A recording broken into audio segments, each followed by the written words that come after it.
It's a long way to Tipperary. It's a long way. Oh, it's a long way, Tipperary.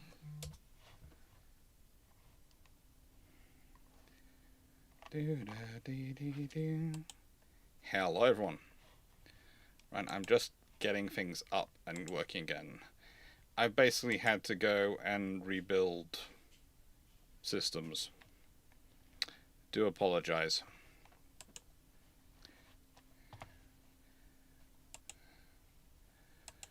And we'll make sure the announcement goes out that we're live again.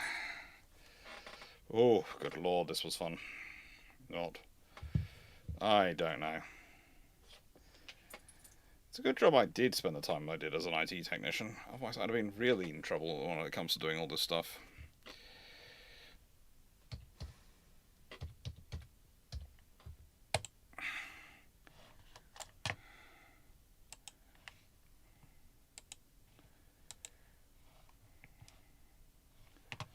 Right, chat is now, the combined chat is now working. I can do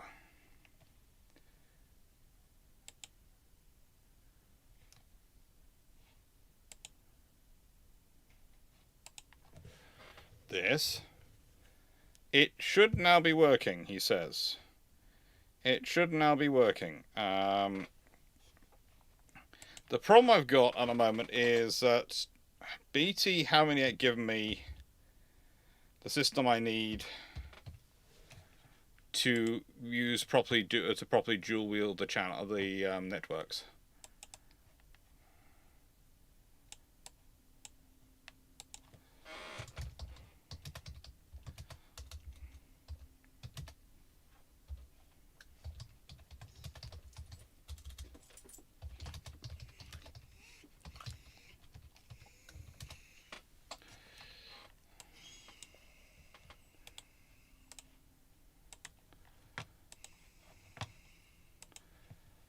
Oh, good lord.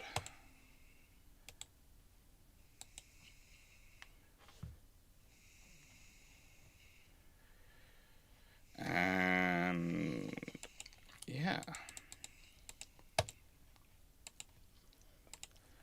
We'll put some Twitch out. We'll put some Twitch out so people know I'm twitching as well.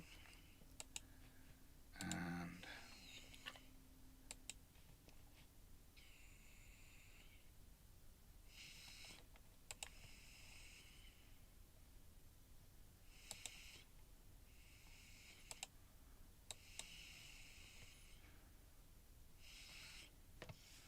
hello, big fluff.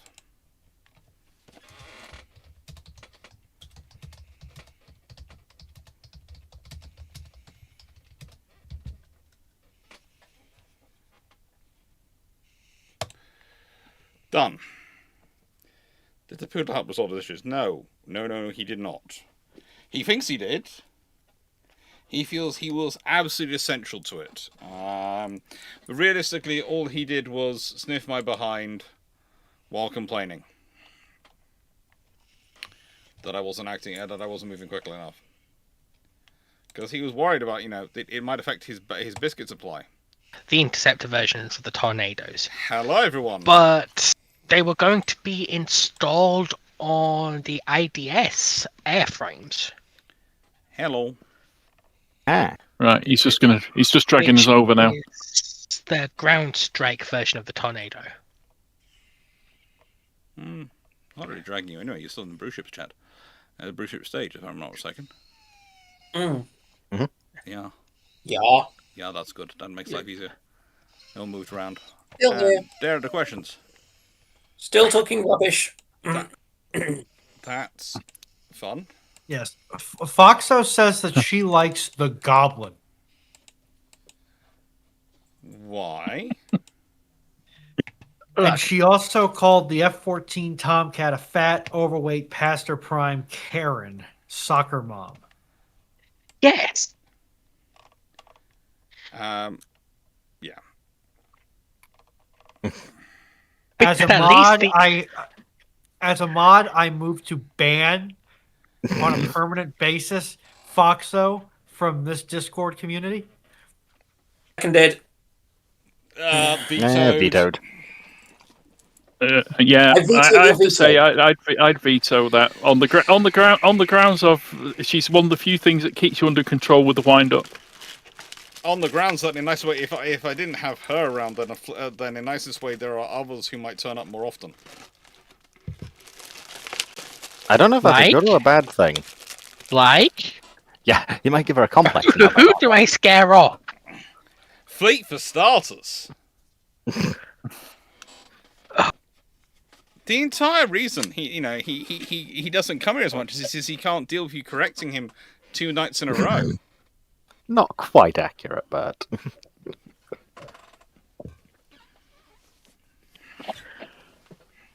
Because Ronan, you're familiar with Fallout, right?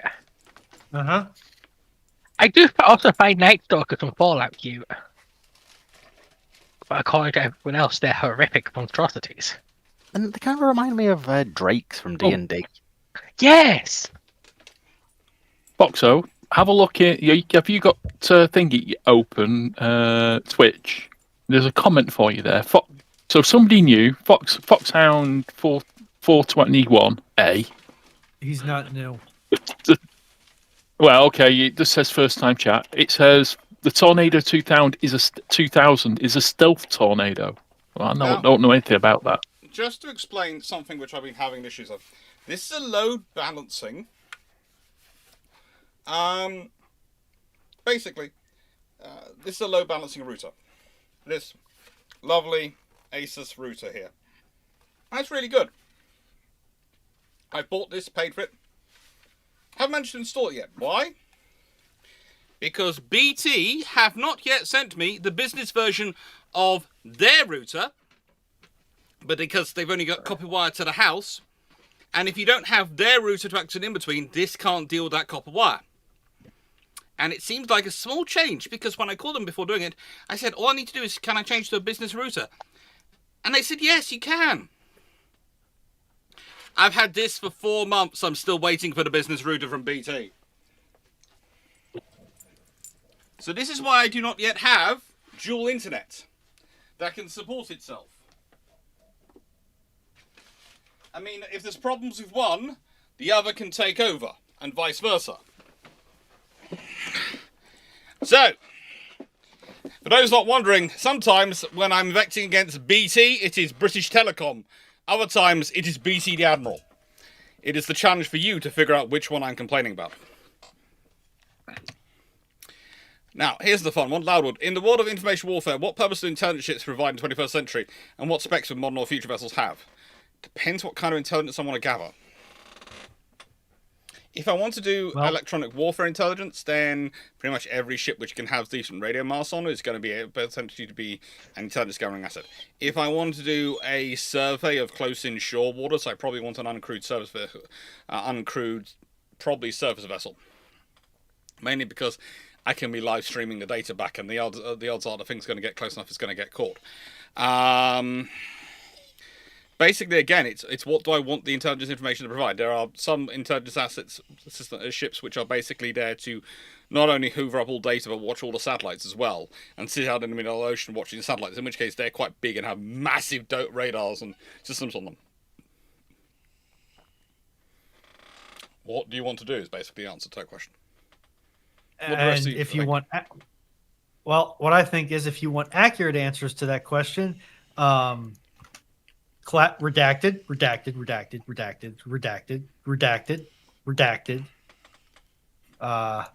classified, highly redacted,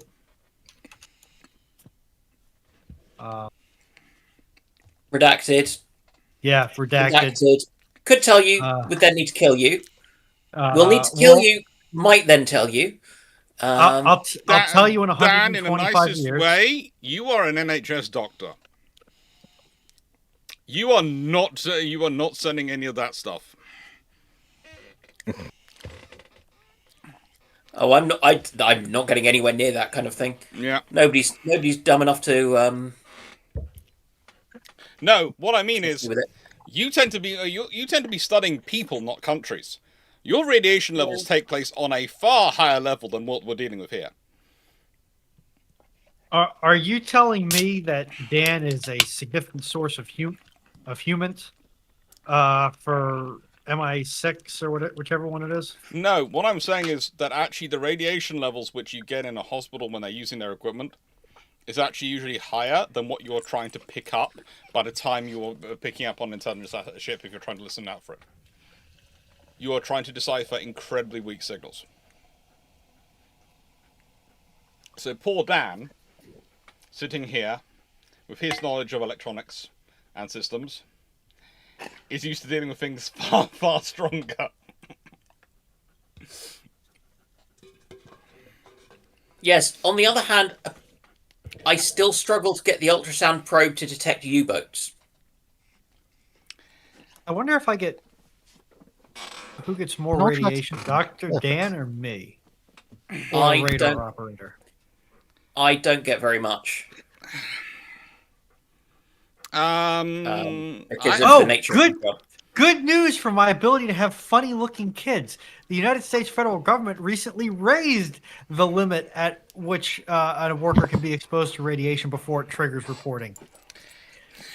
Yeah, well, in a nice way, FLKs are most common amongst people who are radar technicians who do the maintenance on radars than any other group. They are the highest at risk group. I'd say this anecdotally from the number of ones I know who've had issues, because the number of them who have to go and maintain radars when they're still active. Whereas usually when you're working in a nuclear power plant, unless you really royally muck up, or doing medical care, unless you really royally muck up, you're not supposed to be directly in the line of fire.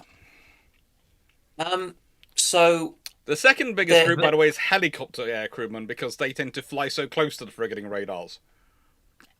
I would say I'd agree with you, but there is one small issue of we do work in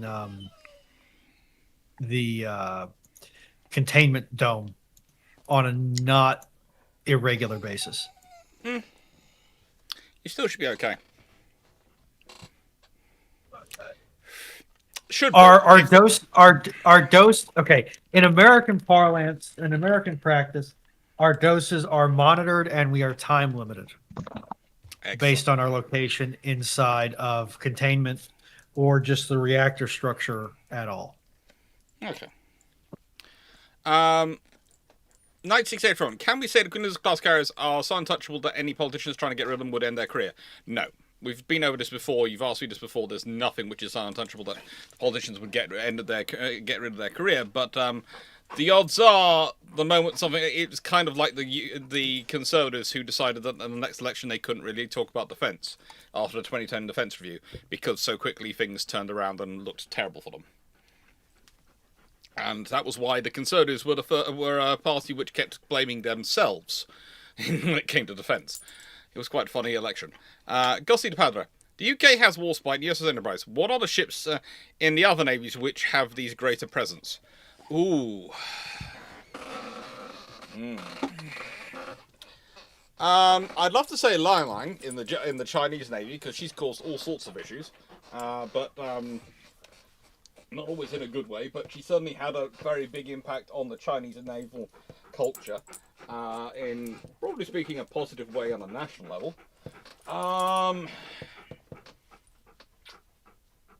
What's the Italians' equivalent of Warspite? They don't really have one. It's the mass forces. It's mostly their torpedo boat people, and they're very small forces and special forces teams, which are quite typical. Decima Mass is theirs, I think. For the French, would you say it's Ricolou? No. I'm trying to think. No, I'd say Richelieu, but Richelieu? that's a different thing. That's basically a difference in how you pronounce your French. Whether you've been taught your French by someone who was a Frenchman from southern France, or you've been taught French by someone who actually studied proper Parisian French. Well, my mum did spend time living in Toulouse, so... Yeah. Well, what if I learned French from somebody who learned it in Quebec? Then you speak Quebec. Then... You don't speak French. Yes. And in the nicest way, the what are they called? The Committee de Francais, the people who are in charge of the French language and the official standings, will crucify you. Quite literally. It is Haida for Canada, and I wouldn't say it is Mikasa for Japan, Steve, because as lovely as she is, she really hasn't been well treated, and she isn't the. At one point, she was turned into a fish tank. There's been all sorts of weird and wacky things done to her. I'd say it's almost Hyuga. It's their spirit ship, because they seem to be rather obsessed with the current one. Judging by where we went, some places we wandered around. Do you agree with that, Dr. Dan? They had several. I mean, because there was also the I'm having a complete mental block. The carrier that's got the ship girl. Hyuga? Do you have Yeah, any might be idea actually. how little that narrows it down? That really doesn't in the Japanese Navy. Right. There were quite a few No, ship no, no. girls. There was even the ship girls, which at Wait, one right. point, which Wait a Drac minute. was trying to look up because he wanted to So- get me the models of them. Say this Karga. again. Yeah. Right. I was going to say, because which one? Because you've got Karga currently has one, and Atago are both currently accepted by the current Japanese Marine Self-Defense Force. Yeah. That was the fun. I think AL and a few others have even done stuff on Karga. Mm-hmm. Yeah. They've really gone to town with that one.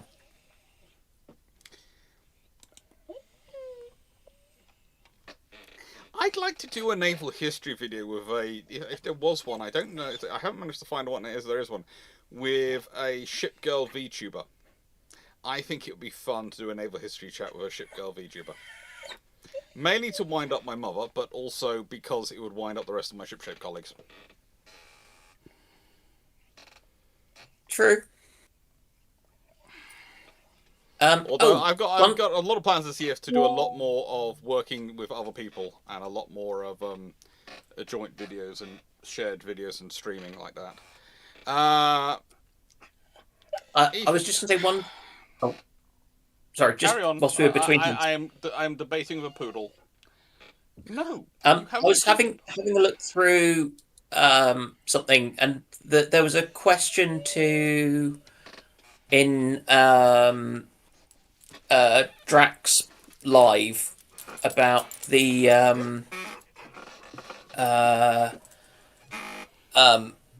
name of a ship, a destroyer for kind of Britain and kind of the US and everyone else. There was a USS Savage. Mm. So that would work. So presumably named for somebody called Savage. Yeah. But that would work for an S-class destroyer as well. Yeah. Just a thought.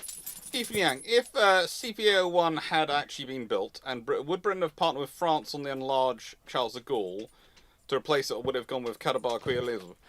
In a nice way, if the CVO-01 is built, you probably have 2 or 3 of them built, and if you consider the timeline of when they were built in the 60s and 70s, they would probably not have been coming up for replacement till about the 2010s. And that's if the government's being very well behaved in replacing them, because they're bigger. So they might try and push them for longer. The reality is, therefore, as you have them about 10 years before the 10 years before the Queen Elizabeth historically would replace the Invincibles and etc. had to go through, you would and be sort of looking at their replacement slightly earlier. You probably would be pushing through their replacement in the 2000s, which would mean it probably wouldn't be it would be too late for Charles de Gaulle, too early for the Queen Elizabeth class design with the French. So it would be a British design which would follow on and things. No, Raleigh. Will you go through this every time you're in here in the evening? Until the girls call you to bed, you don't get to go to bed. And you can complain all you like to me, but it ain't going to change anything. Because I don't have the power to take you to send you there.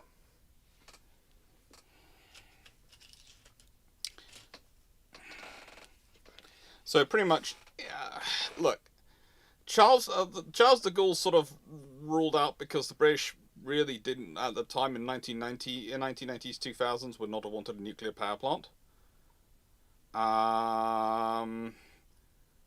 CVO-1 herself will probably leave service first, but the thing is you have to remember the class was going to be at least 2 to 3 ships. And they're going to be a much wider commitment. There's also going to be the Type 82s to replace. And that's going to be interesting. Well, they're going to have to be replaced earlier, because they were built, Bristol's sort of built before the Type 42. So you'd have had to start a construction of an 83 to replace the Type 82s earlier than the historical 45s. And you change all sorts of construction things. But I don't think Britain would go for a nuclear-powered aircraft carrier at this point still. Principally because... Principally, they might not want to go nuclear, as they weren't even considering it for the CVO-1s because of the reality of going into allied bases around the world with the Commonwealth and doing port visits and the presence visits to those matter. There is a possibility that the successor would be nuclear powered. There is a possibility, but if that's only happening if there has still been a Falklands War style occasion and the British carriers have shown themselves to be really, really important. But the odds are, if you have CVO-1s, if you have 2 or 3 of them in service, and the appropriate battle groups on them, the odds are you do not get the Falklands War. Because I just don't see the Argentines thinking they're going to win that one.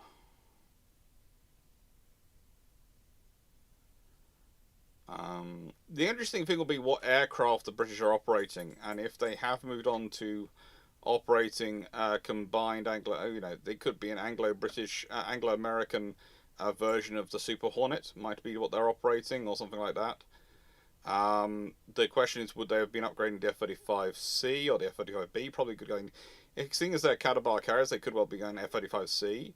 I'll probably operate in the Hawkeye. I know Knight 6831 is going to respond to this in the chat and go no, but the odds are it's going to be the Hawkeye they're doing, because by this point that will have been the easiest game in town to buy some of that fit. And if you have a full Catabar CVN, even if it's a small de Gaulle size CVN, why not run Hawkeye? It probably wouldn't be quite as small as a good de Gaulle. This is going to sound strange, but because the British will be building something which will carry on from the CVO-1s and carry on, etc., they'll probably want something which carries more aircraft capacity. And because of the timeline of when they're building it versus when de Gaulle was being built, they'll probably end up with something bigger because aircraft have grown in size. And that was the thing about de Gaulle. You look at the air group she was designed for and the air group she eventually entered service with, because the aircraft, next generation of aircraft come in and they're bigger. The British are probably going for something bigger still. And that's the fun thing. If you look at the Queen Elizabeth class, their air group size is dictated by the size of the aircraft. That's literally what happens to a lot of these ships.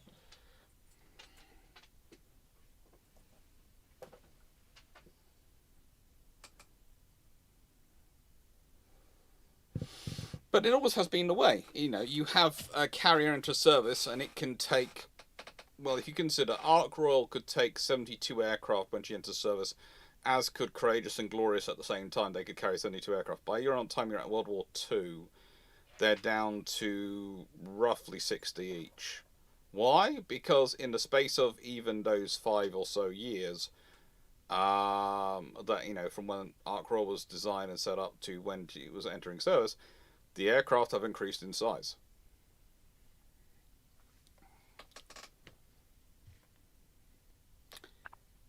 Aircraft never get smaller. No, they don't. The amount of people keep turning around and going, drones are going to make aircraft smaller. I go, all you're getting rid of is the squidgy organic bit. The rest is still an aircraft. And it's a squidgy organic bit which has to be replaced by computers. It ain't going to shrink that much. If you wanted to do the same missions as an aircraft to do the aircraft, you're just talking about the thing which is the same size as an aircraft, which has lost the squidgy organic bit and has a lot of computers added in. It ain't going to be that much smaller, if it is smaller at all. Because I think the best thing I've seen against drones replacing aircraft is Cool. You've got an AI the size of a person, half the size of a person that can run like a pilot. Cool. Now you've got to cool that AI. Good luck. Yeah. And there's also the small matter that the majority of your volume in a strike aircraft is engine and fuel and weapon bay. Yep. And you really can't make any of those smaller without sacrificing capability. And you sacrifice a lot of capability quickly. Yeah. Because something I've seen that I was watching brought up recently is, at least with a human pilot, your own electrical warfare systems won't backfire on you. Because high frequency microwave radiation, which tends to be the basis for a lot of jamming equipment, computers and microelectronics really don't like just being in its vicinity, which is why it works to a degree. And you want to have that on an aircraft that's controlled by computers. I also want to not die. Go ahead. I would also like to point out that the current state of artificial intelligence has deleted entire code bases because it got confused. Yeah. In the middle of, after immediately being told, do not alter the code base. Humans, especially the demographic that you typically like to get to pilot these high performance aircraft in very interesting situations, do stupid things, I admit, but I don't think that a human is going to delete their aircraft's operating system because it hits some turbulence. Well, it was a very It's not efficient way of dealing with impossible. the problem, but you know. It's not impossible. Don't get me wrong. It's not impossible, but I don't think it's likely. I think the worry is more if we let Foxo near it, and it's an attack aircraft, there is a reasonable chance it will try to delete France. She's just programmed it into base code now. Bruships as in Iron Brew. So, here's to one little anecdote. So, somewhere at my dad's work, they've decided to use Vibe AI coding. And they've got an authenticator app. And the AI, in its genius, has decided you need to use you need to authenticate you logging into the authenticator app. How do you authenticate this login? In the authenticator app. How do you get into the app? Through the app. And it locked them out of their own and lost them several. Like £200-300 million. And Rally Thinker, next question. What are your key naval developments from 1815 to 1914? I would go steel ships, basically engines, and fire control.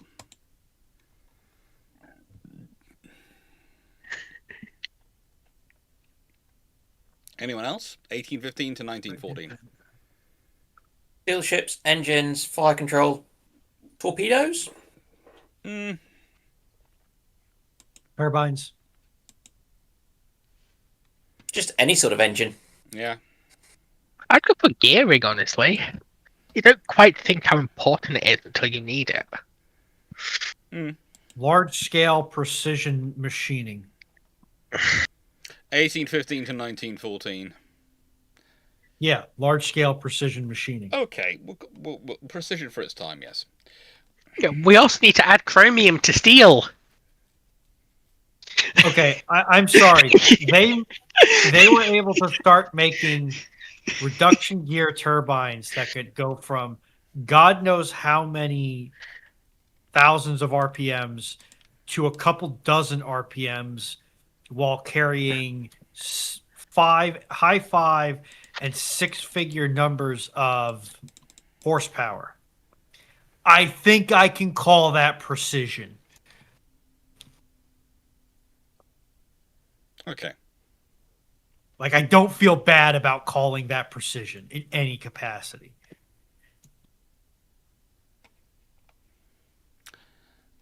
Okay, YouTube Minecraft Watcher. What if all 5 Queen of class battleships, 6 R class, 2 renowned class battlecruisers, and HMS Hood appear today? Well, HMS Warspite gains a Drakenfell-shaped appendage, which is not leaving it. Possibly followed by him trying to be in 2 places at once, as he also tries to be aboard Hood. Whilst everyone he's else only going aboard Hood to measure the thickness of the armor at certain particular points, and then try and capture it. And whilst the rest of my ship-shaped colleagues are trying to manage that particular scenario, I will be quietly getting HMS Renown ready and going away with her as my new personal history ship. Do you think a small pack of Maligators could remove Drac from Warspite? I think pack. I think there's only one thing on the earth which could remove a Drac from Warspite. I'm not sure if that thing wants, if that particular person wants to actually do what would be necessary to remove him from Warspite. Enough to gain pack tactics in 5e. You need 2 to get pack tactics. Stafford is apparently going to be fighting Drac for Warspite. My money's on Drac. Yeah. Yeah. If nothing else, he'll get there first and get into kind of lockdown. I'll admit to being biased because I've actually met Drac, but my money's still on Drac. He's wiry. With the nice to go from with the armored cruiser and protected cruiser, what's the same rationale used at the sort of light cruiser favored the heavy cruiser in play regarding the armored cruiser and protected cruiser?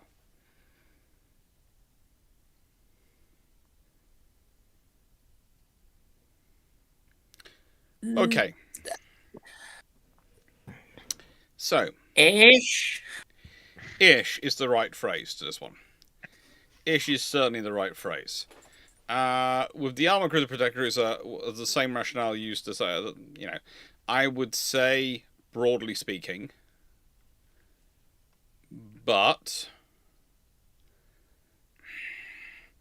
there's also the fact they're produced in a different time when the context of the engine horsepower, especially, is different, and the ranges and the capabilities they have is different. Yeah,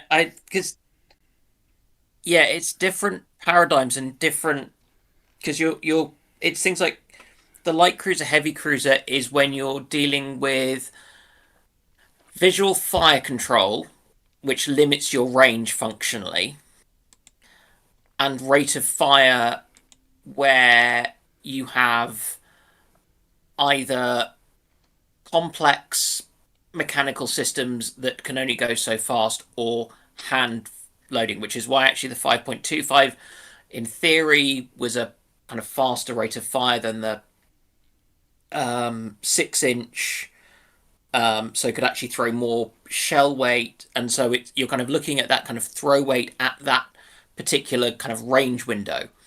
When you've got protected and armored cruisers, your idea of long range is kind of so much shorter than, because it's pre-modern fire control systems starting to even exist. So you're kind of talking about guns on local control and things. So it's a really tricky kind of way to balance them. Okay. So I don't have a good answer for that one, because it's complicated. Does that fail to answer the question properly?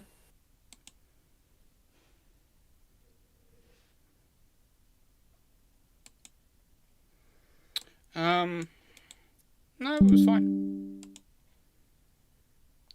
Okay, I might have a reason for why this thing keeps having trouble and stuff, but we'll leave it on one side. So, all right. Who keeps adding questions into the thing so I lose my question point? I think that's Runon, who is going through all of the ones that got taking lost. them out of the archive, and Will the bot not do that then when I start pressing the bot button? once you restart the computer, it wipes your Okay. your doohickey McThingamabobber. It wipes your local storage. So yeah, that's toast for the now. Fun times. Which is why I have to do it manually. Now, once you start ingesting questions again, then we can go back to normal operation. But yeah. This is why I established the archive. I keep losing my question spot. I have a spot ready for questions, and it's gone up the screen. I'm going. Okay. Regan Bender. Are there any modern aspiring carrier powers that would heavily consider Catabar that don't have one or are designing carriers? I know South Korea had considered one with using a navalized KF-21. There are lots of people going to consider Catabar. They will consider Catabar. Catabar, as I've said before, Catabar assisted takeoff, barrier assisted recovery is probably the best form in terms of the purest thing of looking for what is the best engineering solution to this problem. However, it is not always the best fit for you.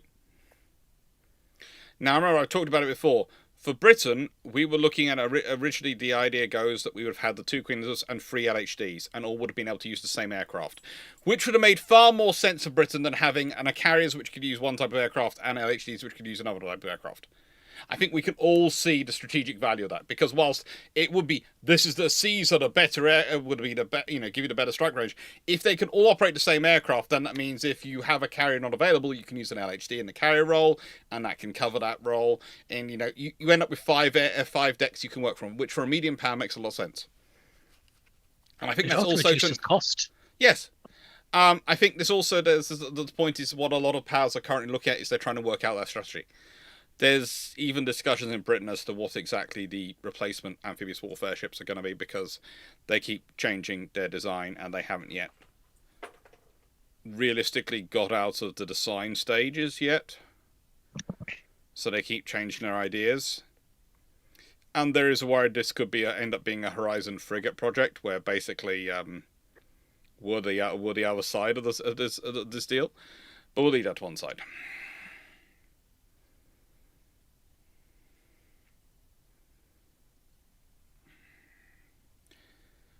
Steve, I haven't got the bot running yet, so no one can reopen questions at the moment. So, you may want to start that. Didn't you start it? Because it should have the... It's starting to work up, but it hasn't yet managed to enable itself to more than 1 of 6 actually happy. So we'll give it a few more minutes, okay? I'm just saying this because Steve... Don't make promises for me which I can't deliver on, basically. I know it's good intentions, but if I can't deliver on them, don't make them. Okay, let's wait till get to the point at which the bot's working, and I'm happy with it. Then we'll start it all up. Sign all the checks. Yeah, basically. Sign them all. When the internet's playing up as much as it is this evening, don't tempt fate by asking what yourself too forward, okay? I thought you got it up and running before you started the broadcast, you see. I tried to. So it apologies. Didn't get going. Right. Okay, apologies. I hadn't realised. Okay. Montana 67. How many Talos missile systems can you fit on the Yazuz if the Turkish could refit it in the 1960s? Oh, this is more a Fleet question. Fleet definitely likes to use questions.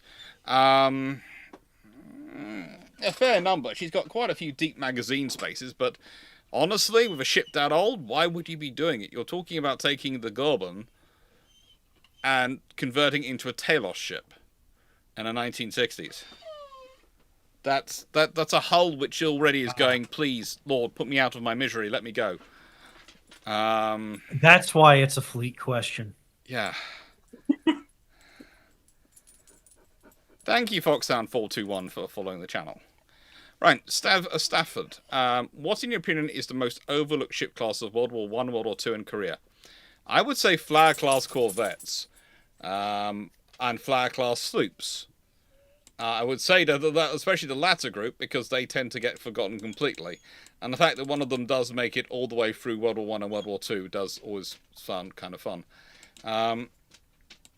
You mean Britain's famous herbaceous border? Basically, it's one of the things of it's the amount of times I get corrected on the internet by people going, "Oh no, they're all flyer-class corvettes, they're not sloops," and I go, "The World War I ones were sloops," and they go. Now some react very nicely and go, "I didn't realise there was a class World War I.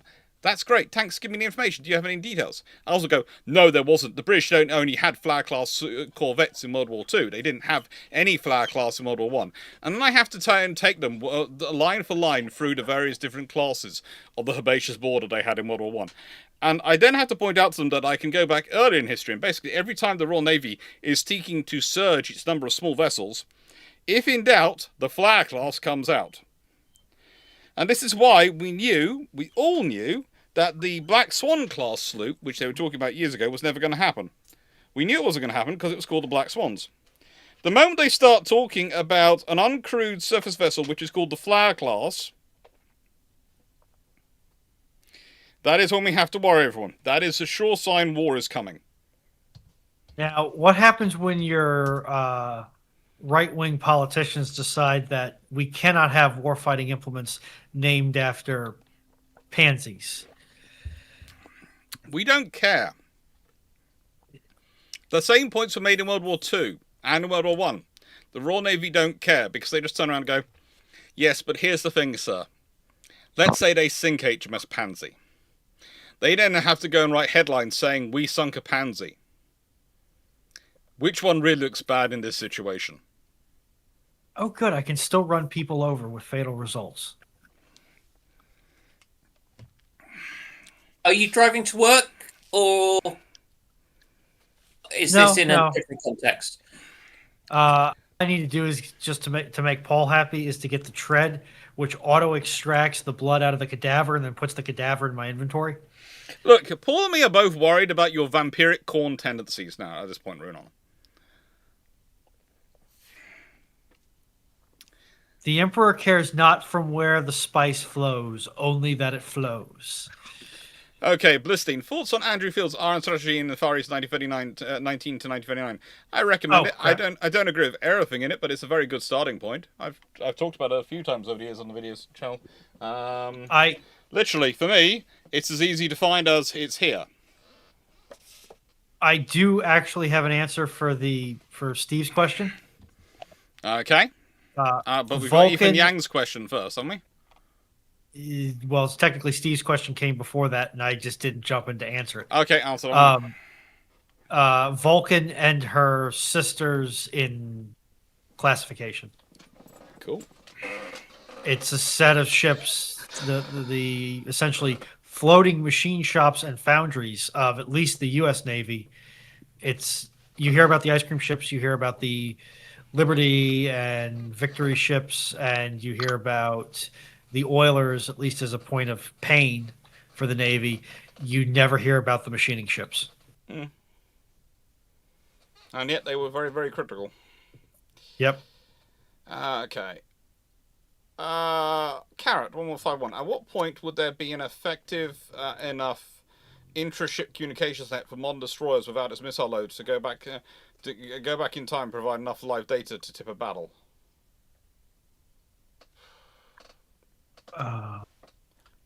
Honestly, and this is going to sound strange, even if it hasn't got a missile, as long as it's got the guns, it can still tip a battle in quite a few periods of history.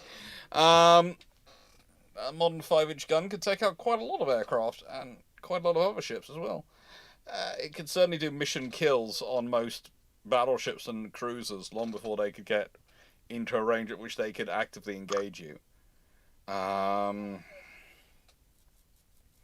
I rain 5-inch shells on the bridge and sensor systems and just destroy that area so they can't engage you. But sensor-wise, I have a different take on this question. There's actually once we get the around thing to is it. there is an interesting point, and there's a point in history when actually it's harder for them to go back, and then they can go back earlier, but they can't come back in that period. Because if you took a modern ship back to the 50s and 60s, the technology is sufficiently weird. They'd try and look it up, and it wouldn't work. So you could probably take it back to the 40s, and to an extent, potentially even World War One, and the sensors would be really useful, and the communication system would be able to, handle. They'd be able to communicate with each other and be able to, tell them what to do. The radar would be useful. These things, but 50s and 60s, they try and integrate the electronic war, the communications, and it really wouldn't work. And then once you get into about the 80s, beyond that, you could probably do it. So that's your reality, realistically. There's a middle period where it's actually more difficult than it is if you go slightly earlier. And So now, I have I have a slightly different take on this question, and I'm going to focus in on that intra-ship communications net, Yeah. especially in the Age of Sail, where so much is determined by pre-battle maneuvers. Mm-hmm. You could almost say the sky's the limit because the ship is taking its radars back with it, presumably, Yeah. and potentially also its parasite craft. Yeah. Even a rib would be an interesting scouting force. And for that information to be communicated back to the attendant fleet is a matter of, at worst, Cephomore. So you could go back pretty far, in my opinion. But if you're talking like everybody's getting shot at the same time, anywhere that uses radio communications, any time frame that uses that, because I doubt that modern destroyers can't handle radio Morse. Okay, I'm just thinking about the rib thing, because the Pacific 24 can do 38 knots, and has a range of 150 nautical miles at 30 knots. That could probably quite comfortably do whole tours around and through an enemy Age of Sail fleet, taking stock of their capabilities before going back to the ship. Yeah, I mean, it's if you're going on communications, if communications is going to be the crux, not your ability to paint, essentially, we just need the Radio Shack. We don't need the CIC. Is your benchmark? Yeah. You can go as far back as you have a common communications protocol. So how far back can you go with that? And then there. Okay, good. There's your 1780s, I want to say. Because they didn't have the standardized signals across the Royal Navy, which I think were the first ones to really have it, that was actually properly standardized and not just made up by the Admiral at the time for each kind of bespoke thing. I want to say it was then. It's roughly that period.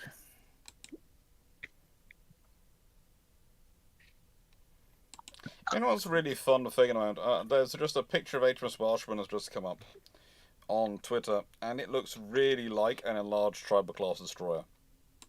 And of course, Welshman was an Abdeel class mine layer.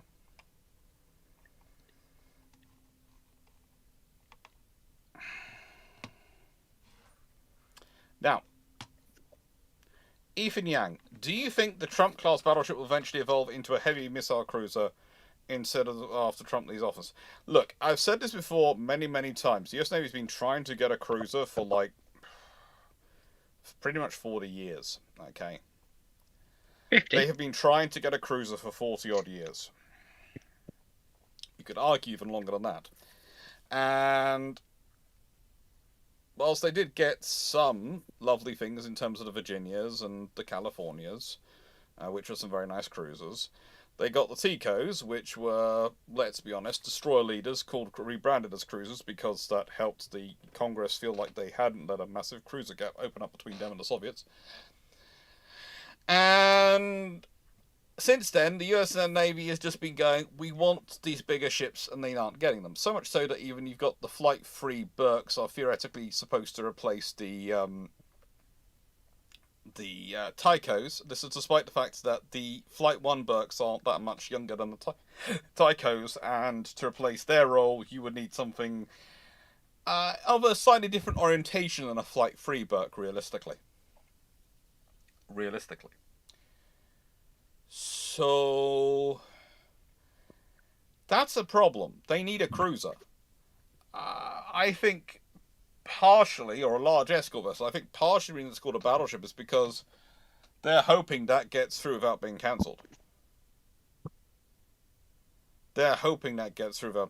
So I think it could succeed. Knight, no, I don't think it'll be called DDGX. That program's gone. They won't revive that program. And it's also left a very sour taste in a lot of people's mouths. I think for this, I think it's technically called the Defiant class. Yeah. Technically, it is called Defiant class. I think you're basically the litmus test. No, probably not the best phrase, but it's the one I'll use anyway. For that and how that's going to turn out is going to be when is it authorized? If it's authorized essentially before midterms, then it's probably going to stay in much the same format as it's been proposed. Mm-hmm. If it's authorized after midterms and you get the traditional loss of one or both chambers that tends to happen in during midterms for American politics, yeah, then it could be anything. Yeah. Because the oncoming Congress may decide to. What do you mean it is blocked by another object? Because the incoming Congress could decide to do all sorts of weird and wonderful things. They probably will do, but honestly, they probably will do whatever happens when it comes through pre or after. It'll be interesting to see what happens. It will be interesting.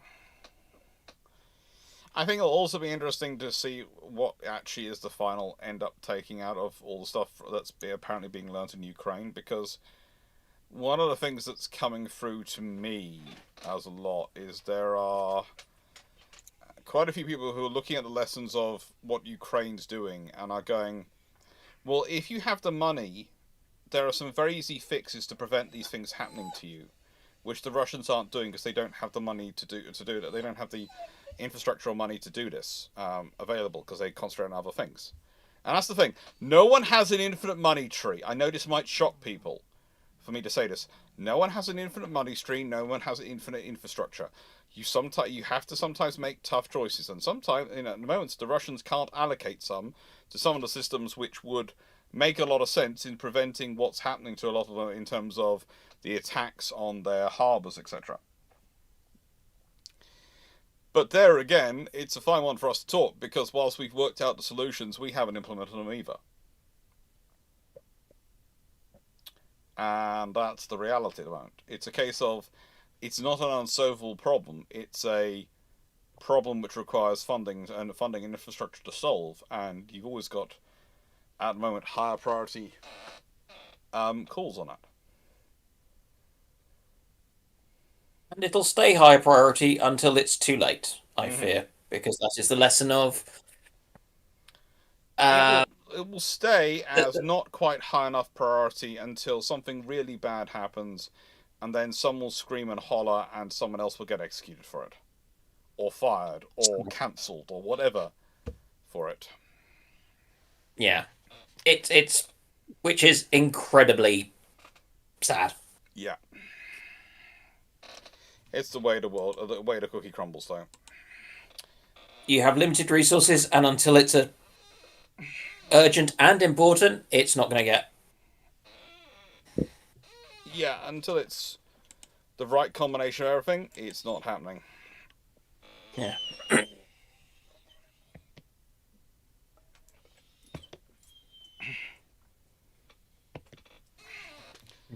hopefully he says. Oh no. Let me check. That's all of them. I think it is. Yes, it is. And somehow the bot has unsynced itself. Give me a second. So, Carl Gasberg. In 1968, Turkey receives the Sultan Selim, ex-SMS government, after reactivates the Sultan Selim, ex-SMS government, after finding a forest of money trees. How great a refit would they have looked like? They wouldn't have. They'd have just built a whole new ship and called it the same thing. Yeah, you did that, exactly. So the rest of the world was just empty. Did you not, phone? Thank you. Who was that? That was your phone chatting away? Yes, that was my phone deciding that Twitch, which I had canceled and shut the app off in the phone, was to reopen and begin playing. Okay. So, I'm just going to reactivate the bot, and hopefully it works. Because the bot didn't shut down the first time when we took it offline because it all froze. And I think I worked out what caused the problem. I think a piece of the sheet metal has moved. I'm going to have to go hunt it down.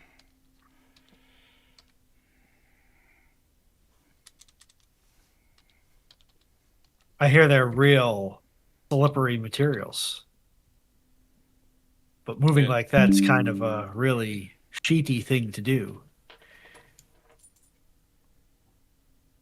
Okay, in the nicest way, that pun was almost as bad as Dr. Dan's puns. Almost. You can't see it, but I'm grinning like an idiot. Right, if you're gonna make puns, or you want to see puns, leave it to the professionals. The same way you don't watch a YouTube tutorial to wire your conservatory. I don't need to watch a YouTube tutorial to wire my conservatory. Perhaps you should. I'm an electrician. I will just wire my conservatory.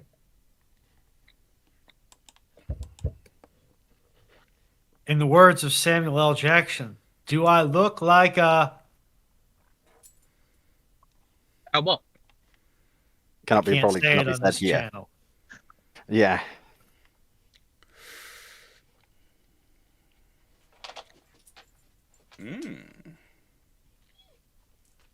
Give me all the water. All of the water. If I can't have your blood, I'll have your water. Right. So, because the computer system is playing up and is being fun, especially the bot, at the moment, I'm going to blame Knight just because I can. I'm going to say I want people to put... I will take myself from the chat, because I can watch both chats simultaneously. If you put questions in, I'll take the first 5 that come in, and then I'll say stop, and then I'll get the next 5 after that. Okay. So. Okay, I'll paste those questions into. No, Steve. I said I'll do it. It's fine. Okay. Because if the computer system goes down, then it's all on me. So that's what I'm doing at this point. So I know it's very kind of you, but there's a reason I said all me. Apparently, YouTube Minecraft Watchers question just went straight into the system as well, which really helped me. We've got Paul Amos. So there you go. That's 2 in. And UIQB4V, that's 3 in.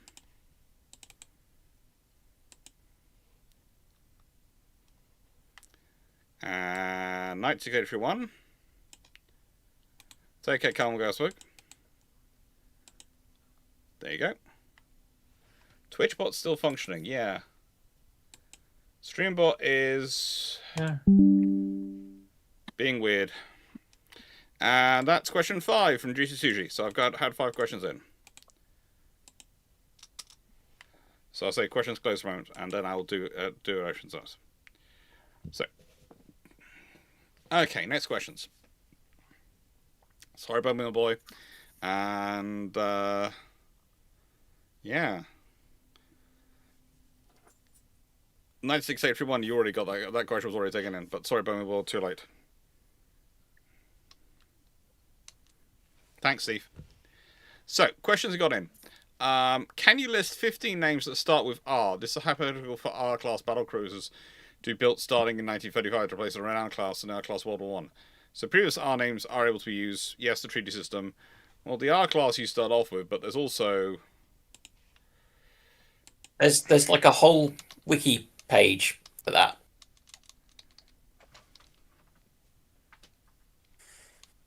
Like there's ship names of the Royal Navy on Wikipedia, which is actually pretty well referenced. Well, if you go, the thing I'm going to be sort of naughty is if I'm doing 1935, I've got the R class destroyers to go from. So there's Rotterdam Raider, Rapide, Redoubt, Relentless, Rocket, and Roebuck.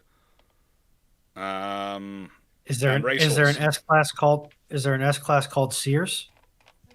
No. The S-class are Samurai, Savage, Scorpion, Scourge, Serapis, Shark, Success, and Swift. That just gave me a horrifying mental image. Mm. The T-class were Teaser, Tenacious, Termagant, Terpsichore, Trowbridge, Tumult, Tuscan, and Tyrion. Are you telling me that the Royal Navy named their ships after filthy Xenos? Yeah. Because the Royal Navy has a habit of naming shit things for the enemies they defeated, so everyone knows exactly who they defeated. For those not in the know and who think that I might have suddenly randomly become exceptionally racist, it sounded like at least one of those names was Termagant, which is a Tyranid unit in 40K. Yep, it was Termagant. It is. Let's look at what the actual meaning of Termagant is. Oh god, I can't remember.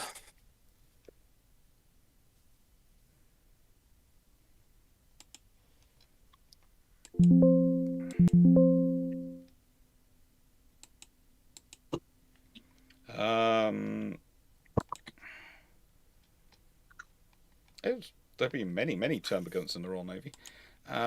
Basically, it's named for Termagant was the name that medieval Europeans believed.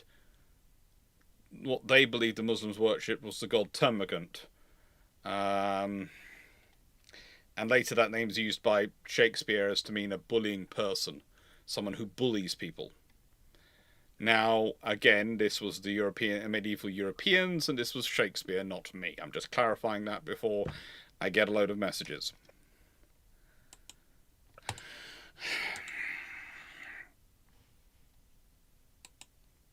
Don't worry, you've already been cancelled. I probably have been. I think we got to 15 then, if we're already using the R-class battleships and battleships used as well. So that's, I think we got to 15 easily. I think we got possibly to 19. Paul Amos, prior to the Admiralty being absorbed into the MOD, did they have overall budget to build, run the Royal Navy, or were ships financed individually by Treasury? They had an overall budget.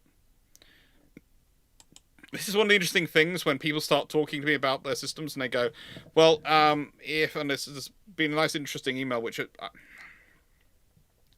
they put it's on my email, it's a comment on chat, and they seem to misunderstand at what level the British government have involved in funding. At this point, at the point we're talking about, sort of run up to World War II, etc., the Royal Navy still has traditional funding where basically it goes to the government budget and they give it the money, or they don't give it the money. They don't interfere into what they're building. The Royal Navy sets its building program in many respects within the budget. They sometimes don't build all they want because they can't get the budget, but they don't really have to. There's nothing like, oh, there are budget hawks or war hawks. No, it's not really that scenario. The budget hawks aren't looking at individual classes. They're trying to look at the whole budget.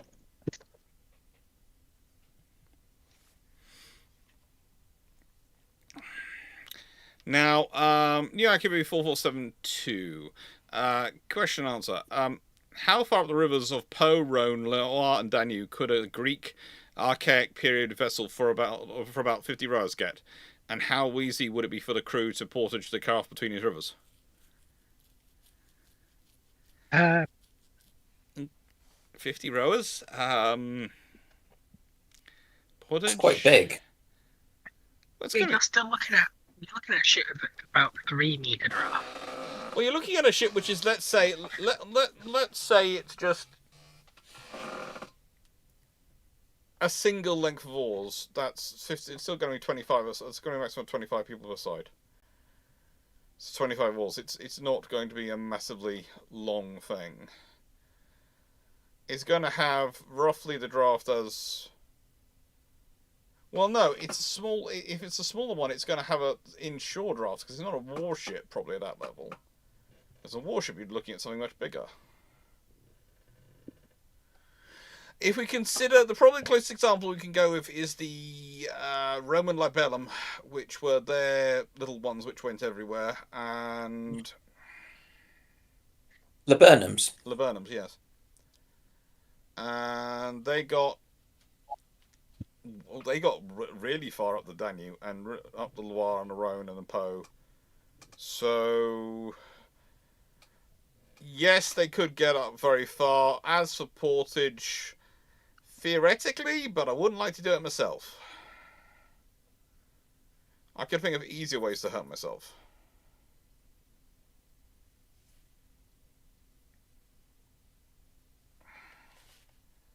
Forgive me if I'm wrong, you could pretty much pull. What period is this from again? What period? The Archaic Greek period. So it's before what we would call a modern conception of a port would be. It's a bit more of a case of just landing it, which was standard practice. So if you've got a flat area, you could probably land it pretty much anywhere until you get to like Austria. Even then.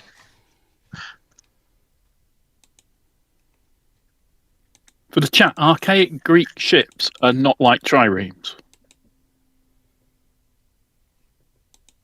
For one, they're archaic.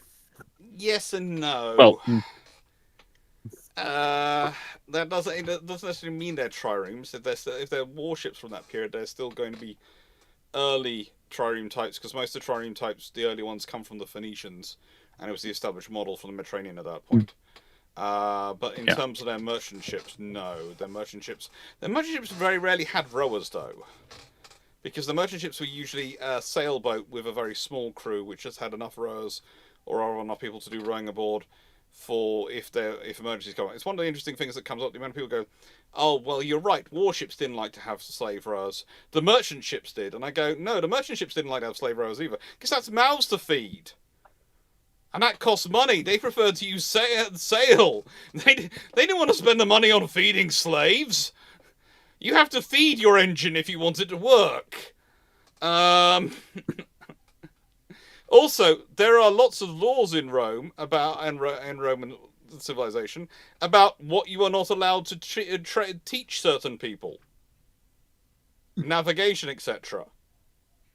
One of those groups which they worry about learning how to use ships are slaves. Regularly.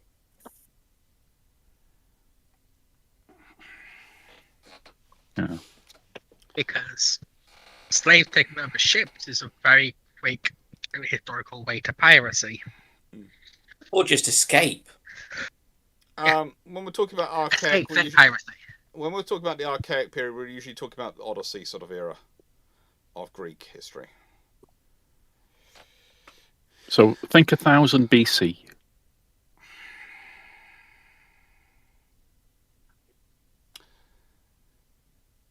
Now, I think I already discussed this evening. Would the British looking at Asta 30 integration into Mark 41? What does this say to you? That it's about time, and hope, and the future. The British are probably standardising on the Mark 41 VLS, and the moment they pay for this, then the people who are making silver are either going to have to wise up and start improving their system so it can cross-pollinate, so more things can cross-pollinate and integrate, or they're going to find themselves in increasing trouble. Because the trouble with the silver system is its main virtue was it wasn't the American system. It had some good ideas, but they really were, their selling point was it's not the American system, which you can do when politics is the biggest reason behind you buying a certain piece of equipment. Once you start reaching a scenario where you're having to buy, where you're looking at actual potential risk of war fighting, suddenly the capabilities of the system start to matter more. And the Silver had a lot of good ideas and has a lot of good capabilities, but it hasn't received the same level of pragmatic integrated investment. Oh yeah, I need to stab myself. Decision. How likely would it be for BAE and Saab to use GCAP parts bin for a Vistal F-35B Gripen replacement, or does the RN convert the QE list to Catabars instead? That's going to be a massive political decision for the future, and there's all sorts of things which are going to come before we reach that point. So, yeah. We'll see. I don't think it's likely on the scenarios. I don't think it's high up on the scenario likelihood at the moment. Oh boy, what are the breaking points that, like, 2-decker, 3-decker increasing capability for modern warships? 64 VLS? You see, it's not really the same. And the reason it's not the same is, okay, the difference between a frigate and a corvette these days, usually on a fundamental level, is a frigate is able to deploy, a corvette isn't. As in, I think a frigate's able to go a long way away from home, perhaps the other side of the world. Corvettes usually aren't designed for that. But they will both have weaponry which is far in advance of an OPV, which is also designed sometimes to do global deployments. In case of British Rivers, is a good example of them. Usually we're talking more in terms of, when talking frigate destroyer, we're talking more about the orientation of their capability emphasis rather than their numbers. And when you start looking at capabilities in terms of VLS, you're usually talking about things going up in about 16s. Starting about 32, heading to 48, going to 64, and up from there. I would say the latter part is probably going to start increasing as we get to the point of people going, well, hang on, if we can't reload the VLS at sea, we need to carry a lot of missiles, especially in the current situation.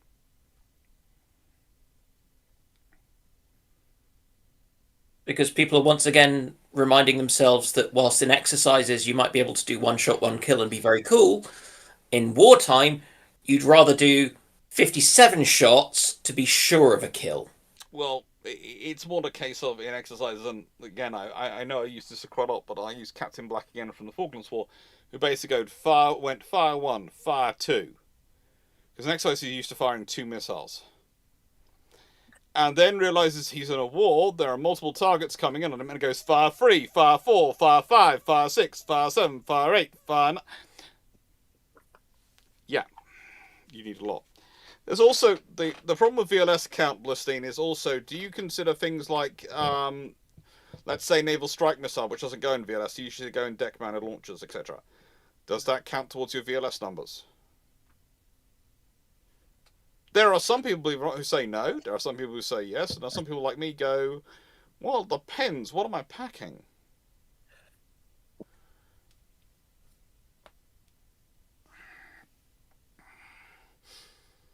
Right then, I'm going to say... Well, I'm going to actually try something quickly, and we'll see if it worked now. Because I don't know why it stopped working. Me and Runon managed to get it working with controls and linking up to OBS. And then we've had it's been playing up ever since. But it worked for quite a while and seemed rather happy. But I do wonder if it's having trouble with OBS, basically. It shouldn't be. OBS could be having a stroke. But as we all know, when OBS has a small issue, everything else connected to it ends up having a major issue. Because OBS is the computer version of... I'm not going to name names, but one of my great aunts, who, when she has a problem, everyone else has a major issue because she's on the phone telling them they have an issue. No, neither Twitch nor YouTube is basically playing ball. Or just deny test. IQ and A test and nothing. Okay. Interestingly enough, the bot's saying it's connected to OBS, and saying it's connecting to the Twitch bot, but it's not connecting to YouTube and Elgato Stream Deck or any other things. That's fun. Okay. Yeah, it's not linked into Twitch for some reason. Yeah, I'm going to have that fun tomorrow. I will have that fun tomorrow. I will try and figure it out. I'm going to say, I'm going to take again from the chat, and I'm doing this because then if it falls apart, it's on me. Okay. 5 more questions from the chat. I'm quite happy. Because basically, this is the point: is if it falls apart, it's on me. And I like to know where the blame relies, and I like the blame to lie on me. So that's one in. Always happy to blame you. Just let me know what for. Yeah, I have met the rest of my shipshape colleagues. Oh.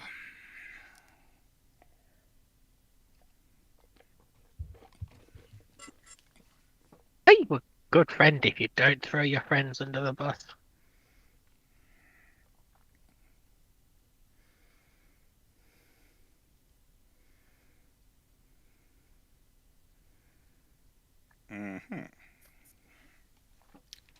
Right, that's 3 questions.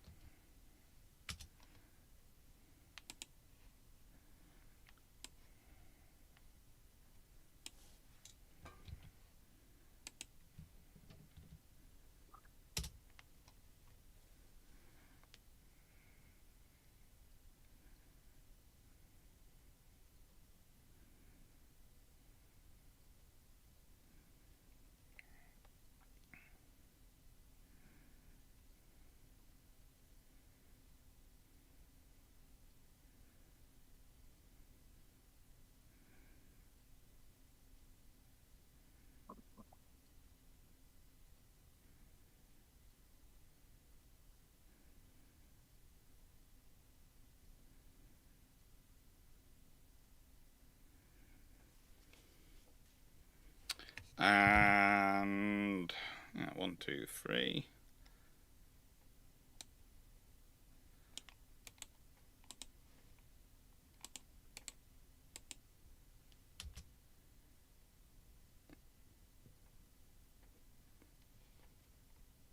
And there is 5. So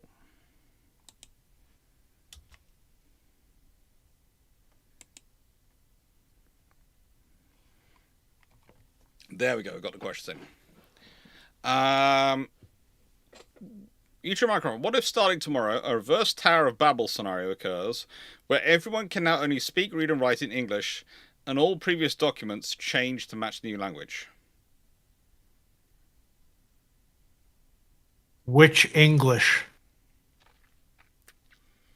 I'm going to presume it's British English because I'm British, and because, let's be honest, this is the true English, not the adapted version used by the colonials across the water, the rebellious ones who don't understand the value of tea. Isn't technically American English suffering less linguistic drift than UK English has? Nope, because of a series of spelling reforms in the 1860s that attempted to reform spelling. So I never would have guessed. you spell the word how it sounds instead of how it is grammatically. American English has drifted horrifically, grammatically and sentence structure-wise, from baseline Queen's English. Thank you, Foxo. That sounds like cope. It sounds like someone who's very annoyed because they're having to fight arguments with Americans about because they didn't speak English properly. Yeah. No, I don't think you speak English properly. You English. Well, the thing English? is, what I will say is, Americans will have to learn how to spell the word colour properly and centre correctly. Listen, but leaving that to one side, we spent about 10 years trying to get rid of you. Why would we want to put you back into our lives like that? You know. Well, you've got no choice. What about aluminium? Yeah, they'd have to What learn about aluminium? They'd have to learn how to actually spell and pronounce that properly. That would cause a fun, who knows? Why should It might why cause- should I have to learn to spell and pronounce a metal that doesn't exist? Well, that's on you. But realistically,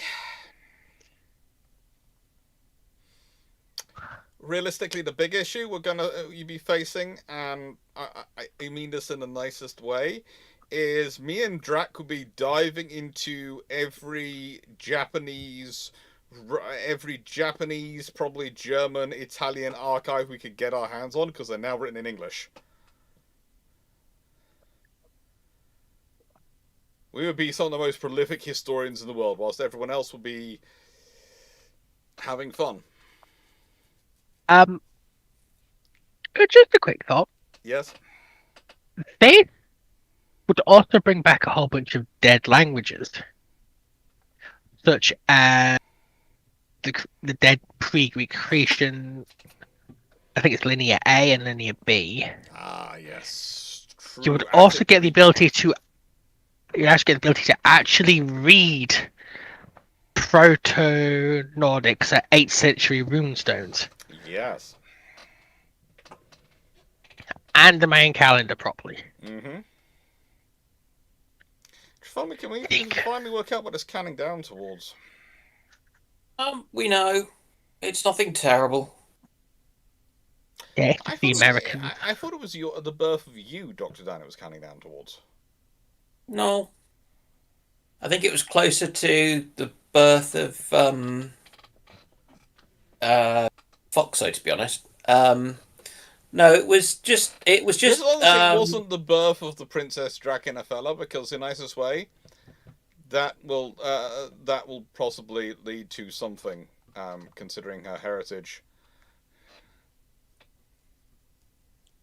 No, fortunately, it was. I can't remember what it was. In the best way possible, I can imagine the daughter of Drac being very familiar with large warships and weaponry and unarmed as well as armed combat, but also potentially rising to the top of the world's political sphere and ruling the world. Yes. Mm-hmm. If she had an omen on her side as well, like the Mayan calendar, that would just make it more problematic to try and prevent world domination.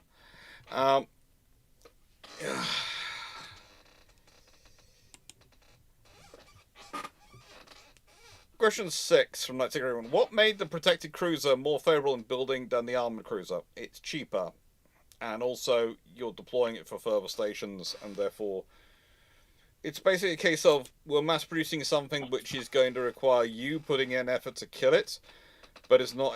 But if we lose it, it's not really going to affect our battle capabilities. Where do I think Jason and Argonauts went? Ooh, well, I'll let everyone else put in the point there. 2 points on this before I get involved.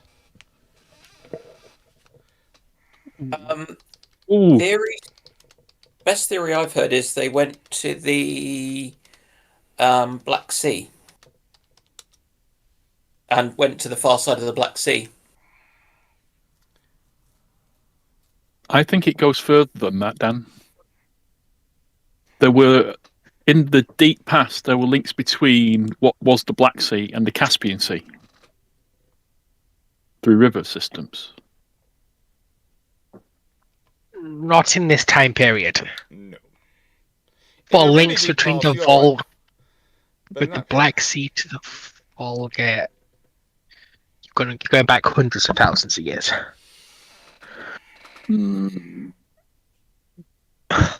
Okay. It's just basically things I have read and heard that say that some of the stuff in the myths and legends part does talk about extra bits that seems to indicate that they were going up towards the Caspian Sea. So we know they went to Lemnos by name, Samothrace by name, and Thrace by name. So it would be the Black Sea. Mm-hmm. Or it's possible they did go up the Volga. because of some other descriptions that come from the Iranian world of the local steppe peoples. Which is the reason why I was saying they were heading towards the Caspian Sea.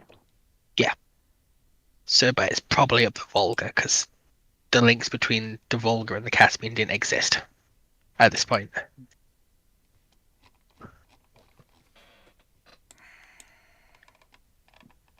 It's there's certainly potential that they went up the Volga and they had fun, but to my mind, it's always been a case of a classic. They always do a tour of the Black Sea when I sort of start looking at it, and I go think, well, maybe they go up the Volga, but also potentially they go up the Danube, because you have to remember, as far as a lot of the ancient Greeks were concerned, anywhere really north of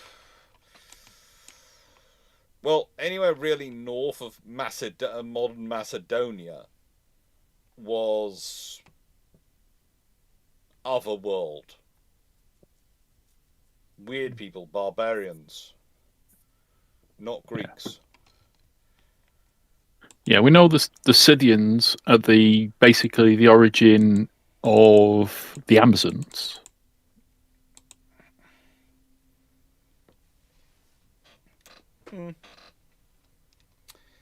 I would say also,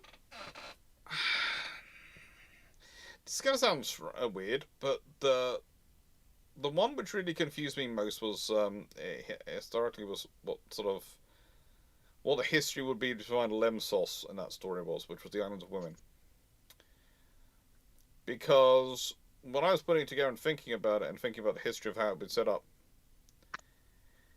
it would have required a rebellion of some kind to get that level of independence.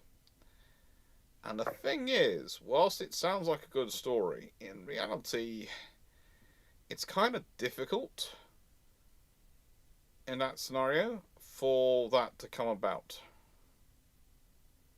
historically, because of the skill shortage, because of the way the roles worked out, and because you wouldn't have enough people with the various skills on both sides to keep things going. The only other option, though, where it would work out like that is if you actually had, due to alliance structures, the men were all ended up going off to war or dying off, and so the skills have been passed on. And basically then the population decides we just don't want to have them come back.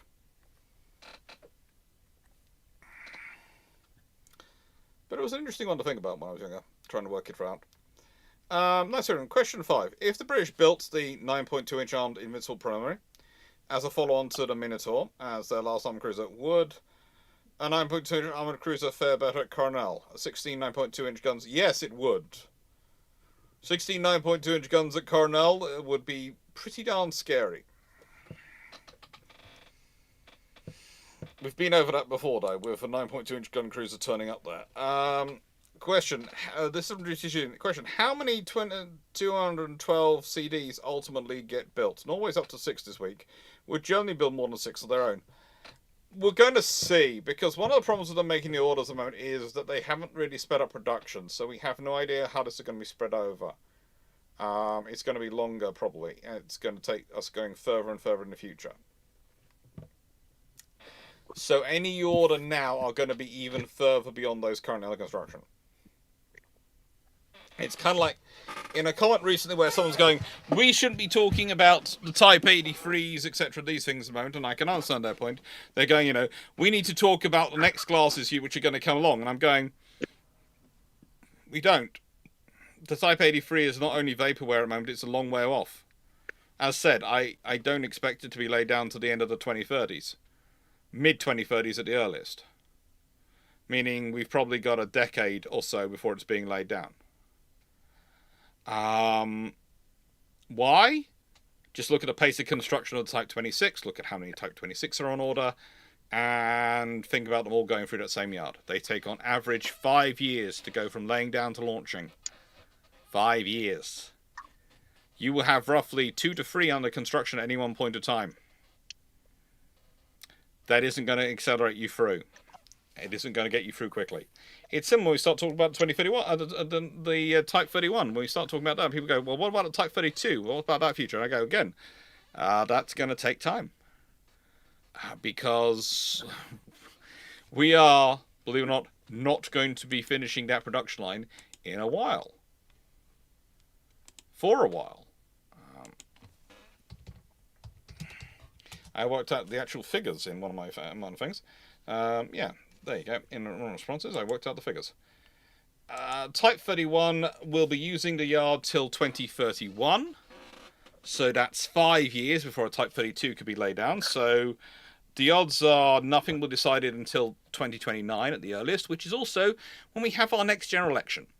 So you'll either get a contract offer put down in the last couple of months or so before the election to try and give the sitting government a great thing of status of, we're spending this money.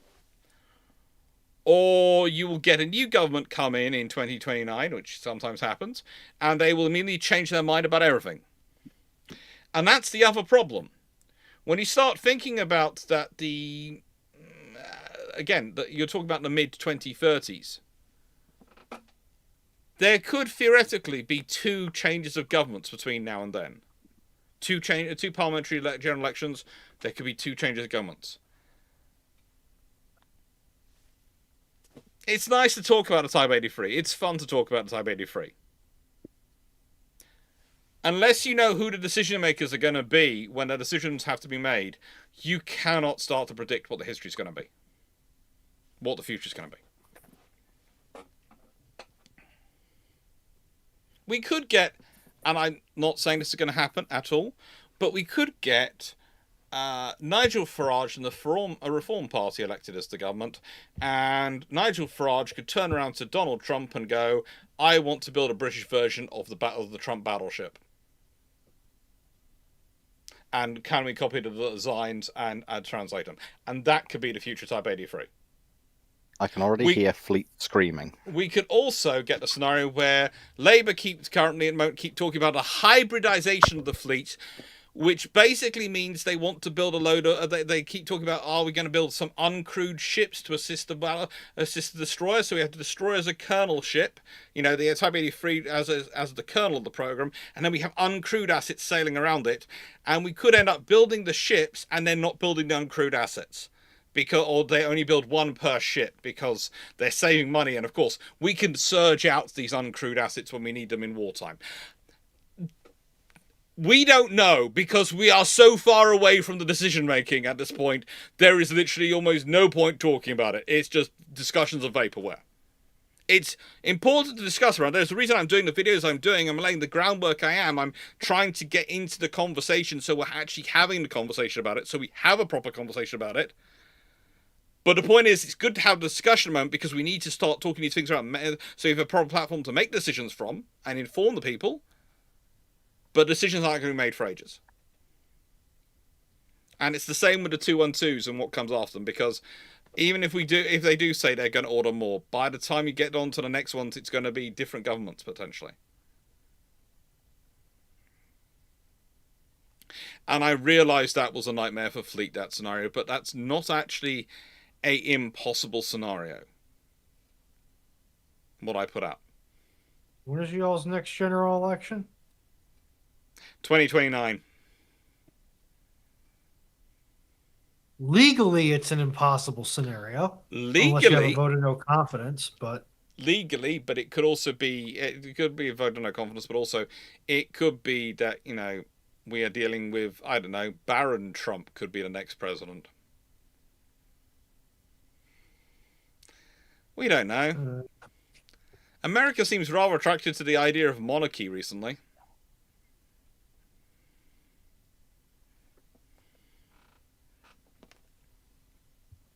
I'm waiting for Runon to explode. I'm not really exploding so much as I don't want to get into U.S. domestic politics and how we're essentially having the chickens come home to roost for a series of bad decisions since Reagan, possibly Nixon, but usually Reagan. Nixon was a little bit more forward thinking than the Reagan administration, but not by much. Nope. And then I'm going to use this as the last question. The reason I'm going to use the last question is because tomorrow morning I have builders arriving very, very early, and then I have to go out and meet the other Dan from Shipshape, who's going house hunting. So, Doc, are you slowly indoctrinating all of the Shipshape crew down to Cornwall? I do not have that ambition at all, do I, Dr. Dan? No, you don't. But given my family is still safely up in London, that I've lived out in the West Country, I'm not moving that far west. Sorry.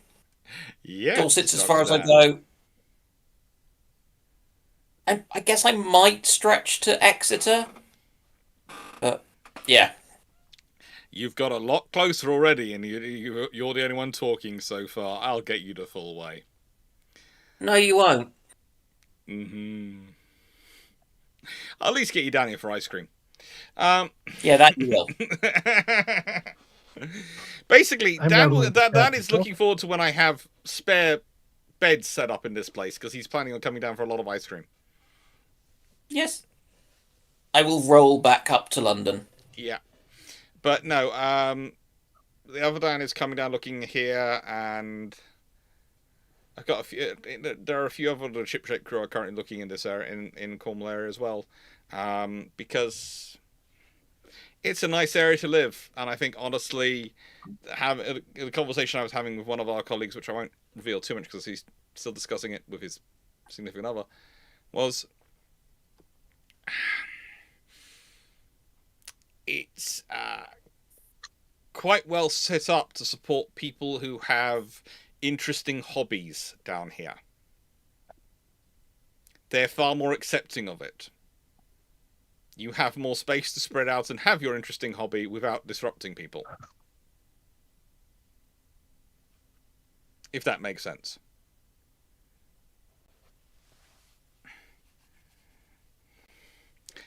But yes, this is really great. Any thoughts on a hypothetical rating system for missile armed service commands based on VLS count? With corvettes less than 20 VLS, frigates 20 to 48, destroyers 50 to 98, and cruisers 100 plus. Nope. Look, I have considered the nicest way. The thing is, destroyers and frigates, they are, in terms of roles, more than in terms of numbers on VLS. Also, not all VLS are created equal. I could be carrying 100 Sea Scepters. Would that make me a cruiser? Or I could be carrying 48 standard missiles. Does that make me suddenly just a baby frigate? Which one would you prefer to have in your task group? This is the problem with VLS. And using a side, guys, is it's different. What we used to use in the rating system was how many guns they were pierced for. Not the size of guns they were put in, how many guns they were pierced for. Okay? So how many holes they had made in their side to actually take it that a gun could be fired out of. That was it. So theoretically, that does transpose over to different sizes. But the thing is, the holes were all the same size. The guns you fitted them were not.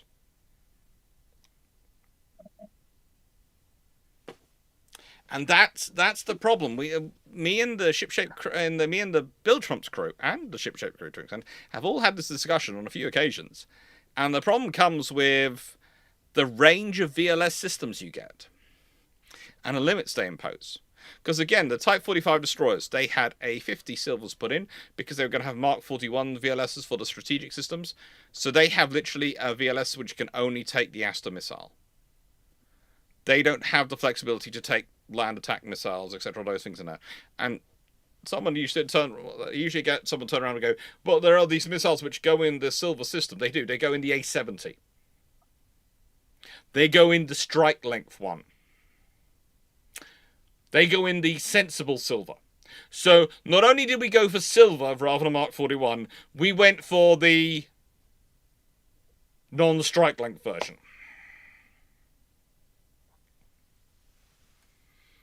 Yes, but it was European. And actually, Yes. and I what I mean by that is not anything about anti-American. No. It was simply that we were at that sort of time in the early 2000s. Britain was pretty pro-European for quite a lot of things.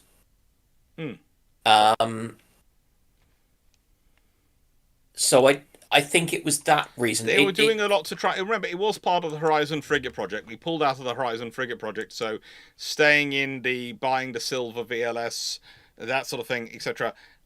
That's what I mean by sometimes if you look at the difference between Horizon frigates and Type 45s, you learn it's all very minor differences, but those minor differences add up to a very different capability in terms of if you're the British talking about it, or the French or the Italians.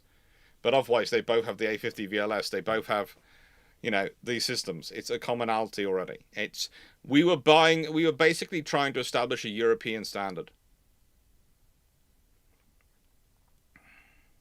And I do love that the Horizon Frigate program has apparently created 3 different types of destroyer. Suffering from success? Hmm? Suffering from success? No, it's the XKCD comic all over again. We have too many standards. We need to create one unified standard which fits all users' needs. We now have too many +1 standards. Yeah, that sounds about right. Yeah. Here, I will find the comic.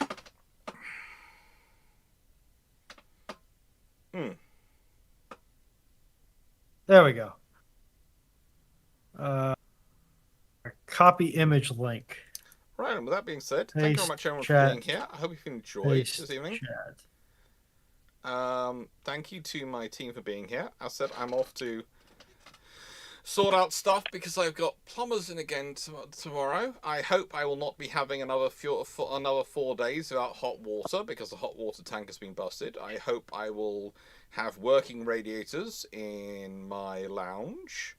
I hope they will have corrected the shower, which they have managed to not do quite, and they plumbed in the toilet properly because they managed to not do that. Wow, you really have high standards. Oh, well, if I explain this in the nicest way, the head of the company came out and did stuff.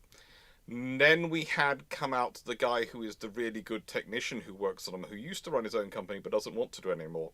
And he's now fixing everything in the process of.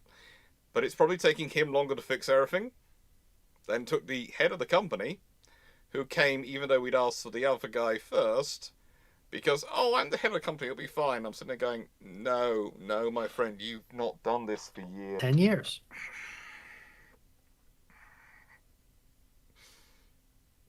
Yeah, I had fun because the